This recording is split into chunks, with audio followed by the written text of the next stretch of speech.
නෑ නෑ කාර ඉන්නේ මහත්තයාලා පිස්සු. ඌයි මයි මේ ඊයේ රෑ මේ හොඳ අඩියක් දැම්මා. උටත් වැඩි වුණා මටත් වැඩි වුණා. පේන්න දින්න දැන් බෝක්කෝ වශයෙන් පොඩ්ඩක් නිදි ගත්තා අරක උඩ නිදියව.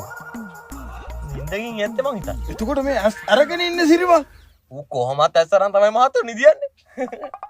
ඒ කතා කරන්න දෙයක් නෑ බොම්බන්න බොරු නම්. නැගිටපන් මේ තව භාගයක් ගෙනාවා.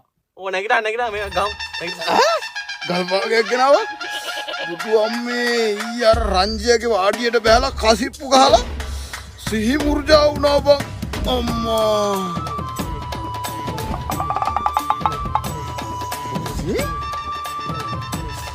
උදුරෙද්ද මං කොට හලුවත් වෙලාද?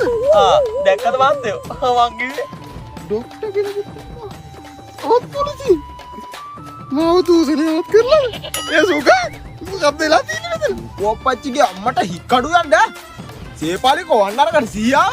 ඒකනේ ડોක්ටර්. එතකොට මම කරපු නිගමනේ වැරදිද?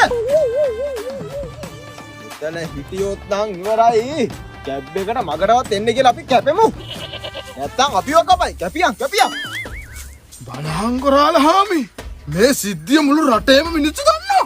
දන්නවා ඉතින් පෙවුතුලුම් මෙතන තාවනේ. යකෝ කතා කරලා කියන්නේ කොහොමද බං මේක බීලා වැරලා කියලා? මෙන්න නිදිවත් දාටුවේ. මේ බොරු පෙචාරේ යවපු මිනිස්සයා අත්තරංගෝඩ අරගෙන 18 මසක් ඉරේ දාන්න ඕනේ. අපි රවට්ටුවට.